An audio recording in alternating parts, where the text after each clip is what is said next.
اعوذ باللہ من الشیطان الرجیم بسم اللہ الرحمن الرحیم اللہم صلی علی سیدنا و مولانا محمد معدن الجود والکرم و آلہ وبارک وسلم۔ سورۃ رعد کی یہ آیت مبارکہ 12 نمبر ہے، جس میں اللہ پاک نے ارشاد فرمایا هو الذی، اللہ وہ اللہ ہے، یریکم البرقہ، جو تمہیں چمک دکھاتا ہے۔ آسمان پر جب بجلی چمکتی ہے تو اللہ پاک فرماتا ہے کہ اللہ وہ ہے جو تمہیں چمک دکھاتا ہے بجلی کی، خوفاً ڈرانے کے لیے، و طعاماً اور امید دلانے کے لیے۔ اس چمک کو 2 قسم کے لوگ دیکھتے ہیں، ایک مسافر اور عام لوگ، دوسرے نمبر پر جو کھیتی باڑی کا کام کرتے ہیں، کاشتکاری کرتے ہیں، وہ ان دونوں کے دیکھنے میں فرق یہ ہے کہ جب عام آدمی آسمان کے اوپر بجلی کڑکتی چمکتی دیکھتا ہے تو اس کا کڑکا ایسا ہوتا ہے کہ بندہ جو ہے وہ سویا جاگ جاتا ہے اور بچے ڈر جاتے ہیں۔ یک دم اتنا کڑکا اس کے کانوں کے اندر آ کے گونجتا ہے کہ پنجابی میں کہتے ہیں کہ اس کا ترا نکل جاتا ہے۔ اور جو کاشتکار لوگ ہوتے ہیں، کھیتی باڑی کرنے والے، وہ کہتے ہیں کہ یا اللہ تیرا شکر ہے، ہمارے کھیتوں کو پانی لگنے کی ہمیں امید ہو گئی ہے، اور جب بارش پڑے گی ہماری کھیتیوں کو پانی لگے گا، ہماری کھیتیاں سیراب ہو جائیں گی اور ان کے اندر مزید نشو و نما پیدا ہوگی، مزید ان کے اوپر سرسبز و شادابی آئے گی۔ تو اس آیت مبارکہ میں اللہ پاک نے خوف اور امید کا ذکر کیا ہے، اور ایمان بھی ہمارا جو ہے وہ خوف اور امید کے درمیان ہے۔ اللہ پاک کا ہمارے دلوں کے اندر خوف بھی ہونا چاہیے اور خدا تعالیٰ کی رحمت کی امید بھی ہونی چاہیے۔ تو جن کے دلوں میں خدا کا خوف نہیں، وہ نیکیوں کی طرف بہت کم لوگ آتے ہیں، برائیوں کی طرف جاتے ہیں، اور جن کو اللہ تعالیٰ کی رحمت کی امید بھی نہیں ہوتی، اور یہ بھی اللہ پاک نے فرمایا کہ اللہ تعالیٰ کی رحمت سے مایوس نہ ہو جاؤ، لا تقنطوا من رحمت اللہ، اللہ کی رحمت سے نا امید نہ ہو جاؤ۔ اس لیے اللہ تعالیٰ کی رحمت سے نا امید مسلمان نہیں ہوتے بلکہ کافر ہوتے ہیں۔ اور آگے خدا فرماتا ہے وَيُنْشِئُ بس قال، اور خدا تعالیٰ بڑے بڑے بھاری وزنی بادل پیدا کرتا ہے اور ان کو اٹھاتا ہے ہوا کے ذریعے، ایک جگہ سے دوسری جگہ پہ پہنچاتا ہے، پھر جہاں ان کو حکم ہوتا ہے وہاں وہ بادل پھر برستے ہیں۔ بڑے بڑے وزنی بادل جو ہے وہ خدا پیدا بھی فرماتا ہے اور ہوا کے ذریعے ان کو اڑاتا بھی ہے۔ وَيُسَبِّحُ الرَّعْدُ بِحَمْدِهِ، یہ آیت مبارکہ وہ آیت مبارکہ ہے، آیت نمبر 13، جس کے اندر جو لفظ رعد ہے، اور اس رعد لفظ کی وجہ سے خدا نے اس کو اس کے نام پر نازل فرمایا ہے، سورۃ رعد۔ رعد مفسرین نے لکھا ہے کہ ایک فرشتہ ہے جس کا نام ہے رعد، اور اس فرشتے کی ڈیوٹی بادلوں پر لگی ہوئی ہے، اور اس کے ہاتھ میں ایک آگ کا کوڑا ہے، اور وہ اس کوڑے سے بادلوں کو دھکیلتا ہے۔ یہ اللہ تعالیٰ کی طرف سے اس فرشتے کی ڈیوٹی لگی ہے، اور اس کو کہتے ہیں رعد۔ اللہ فرماتا ہے وَيُسَبِّحُ الرَّعْدُ، اور وہ فرشتہ یا وہ بادل اللہ کی تسبیح بیان کرتا ہے، بحمدہ، اس کی حمد کے ساتھ، اس کی تعریف کے ساتھ، اس کی مدح کے ساتھ اللہ پاک کی پاکی بیان کرتا ہے کہ خدا پاک ہے، سبحان اللہ و بحمدہ سبحان اللہ العظیم۔ یہ دو کلمے ایسے ہیں نبی کریم علیہ السلام نے حدیث پاک میں فرمایا کہ جب قیامت کا دن ہوگا، جب بندوں کا نامہ اعمال تولا جائے گا، تو اس کے نامہ اعمال کے اندر یہ دو وظیفے، دو لفظ ہوں گے، سبحان اللہ و بحمدہ سبحان اللہ العظیم۔ تو حضور فرماتے ہیں یہ لفظ زبان کے اوپر بہت ہی ہلکے ہیں، بہت ہی بے وزن ہیں، ان کا کوئی وزن نہیں، لیکن یہ دو لفظ، دو جملے جب قیامت کے دن نامہ اعمال کے اندر ہوں گے، نیکیوں والے پلڑے میں جب ڈالے جائیں گے، تو ان کی برکت سے نامہ اعمال کا وزن جو ہے وہ بڑھ جائے گا۔ سبحان اللہ و بحمدہ سبحان اللہ العظیم، وظیفہ یاد کر لیں، کیا کرو، اس کا بہت قیامت کے دن فائدہ ہوگا۔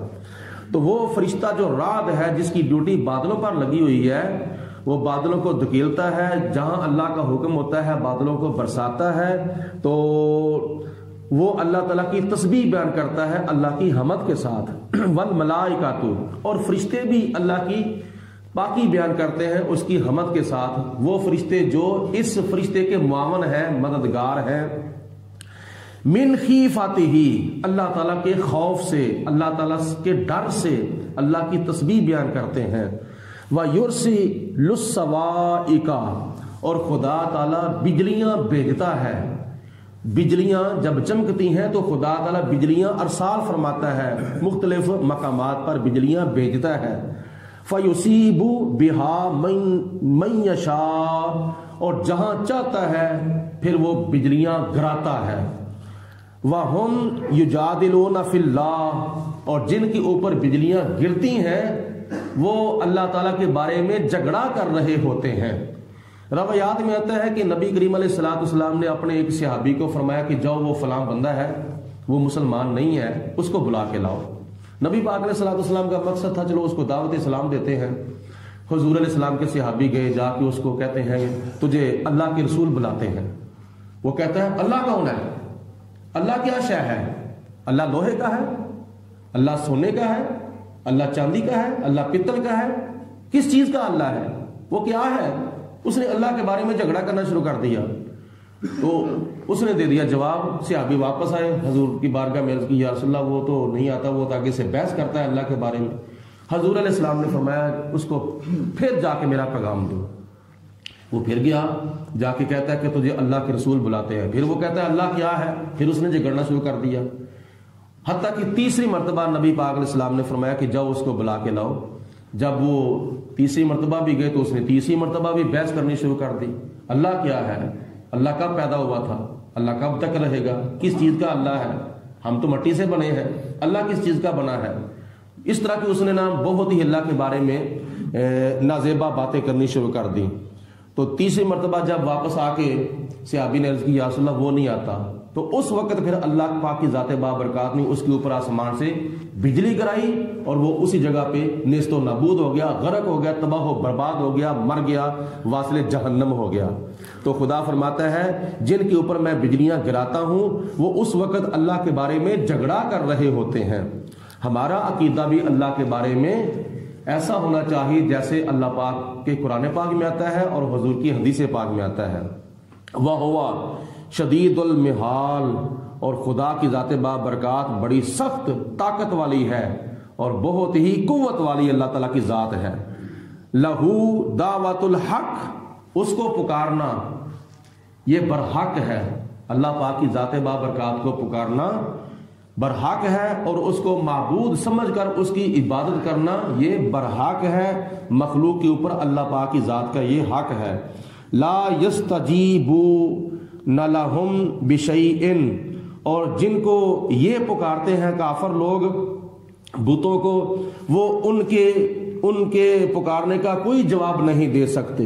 الا کباسطی کفیہ الی الماء، اور بتوں کو پکارنا، بتوں کو سجدہ کرنا، بتوں کی عبادت کرنا اور بتوں سے مدد لینا ایسے ہی سمجھو جیسے ایک آدمی پانی کی طرف اپنے ہاتھوں کو پھیلا کے بیٹھا ہوا ہے کہ پانی خود بخود اس کے منہ تک پہنچ جائے، پکڑتا نہیں بلکہ پھیلا کے بیٹھا ہے، تو وہ پانی کہتا ہے کہ خود بخود میرے منہ تک پہنچ جائے۔ ماں پانی کی طرف اپنا ہاتھ پھیلا کے بیٹھا ہے، لیبلغا فاؤ تاکہ پانی اس کے منہ تک پہنچ جائے۔ اللہ پاک فرماتا ہے وما ہم بغالئہ وما ہم ببالغہ، وہ پانی ہرگز نہیں اس کے منہ تک پہنچے گا۔ بتوں کو پکارنا، بتوں کی عبادت کرنا ایسے ہی ہے جیسے پانی کی طرف بندہ ہاتھ بڑھائے اور پانی خود بخود اس کے منہ تک نہیں پہنچتا، اسی طرح بتوں کی عبادت کرنے سے بھی کچھ فائدہ نہیں ہوگا ہو سکتا، نہ وہ نقصان دیتے ہیں نہ وہ فائدہ دیتے ہیں۔ وما دعاء الکافرین، اور کافروں کا بتوں کو پکارنا الا فی ضلال، گمراہی کے سوا کچھ بھی نہیں ہے، بھٹکنے کے سوا، پھسلنے کے سوا کچھ بھی نہیں ہے۔ اب میں ایک ایسی آیت مبارکہ پڑھنے لگا ہوں جس کی آخر پہ سجدہ تلاوت ہے، تو جب آیت ختم ہوگی اس وقت پھر سجدہ تلاوت ہوگا، اور یہ 13واں پارہ ہے اور سورۃ رعد کی یہ آیت مبارکہ ہے، آیت نمبر 15۔ اس کے اندر دوسرا سجدہ تلاوت آیا ہے، پہلا سجدہ تلاوت گزر گیا ہے 9ویں سپارے کے اندر غالباً، اور اب دوسرا سجدہ آ رہا ہے۔ آیت مبارکہ سماعت فرمائیں۔ اللہ پاک فرماتا ہے وللہ، اور اللہ تعالیٰ کو یسجد، سجدہ کر رہے ہیں من فی السماوات، جتنی مخلوقات بھی آسمانوں میں ہیں، والارض، اور جتنی مخلوقات زمین میں ہیں، وہ سارے کے سارے اللہ پاک کو سجدہ کرتے ہیں۔ طوعاً، خوشی سے بھی، کچھ ان میں خوشی سے کر رہے ہیں، مسرور ہو کر، وکرہن، اور کچھ مجبور ہو کر، کچھ ناخوشی سے سجدہ کرتے ہیں، کچھ مجبور ہو کر سجدہ کرتے ہیں، کچھ مسرور ہو کر سجدہ کرتے ہیں۔ جن کے دلوں کے اندر ایمان ہے، نبی پاک علیہ السلام کی محبت ہے، اللہ پاک کی محبت ہے، جو لوگ خدا تعالیٰ سے ڈرتے ہیں، وہ تو اللہ پاک کو خوشی کے ساتھ مسرور ہو کر سجدہ کرتے ہیں، اور جن کو اللہ تعالیٰ سے اور اللہ کے پیارے محبوب سے کما حقوہ محبت نہیں ہے، وہ مجبور ہو کر اللہ پاک کو سجدہ کرتے ہیں۔ وَظِلَالُهُمْ، اور ان کے سائے بھی اللہ پاک کو سجدہ کرتے ہیں، وہ بھی سجدہ کر رہے ہیں اور ان کے سائے بھی اللہ پاک کو سجدہ کر رہے ہیں۔ بالغدو والآصال، صبح کے وقت بھی سجدہ کرتے ہیں اور شام کے وقت بھی سجدہ کرتے ہیں، یعنی صبح و شام وہ اللہ پاک کی بارگاہ میں نماز پڑھنے کے لیے حاضر ہوتے ہیں۔ اللہ پاک ہم سب کو عمل کرنے کی توفیق عطا فرمائے۔ سجدہ تلاوت کر لیں۔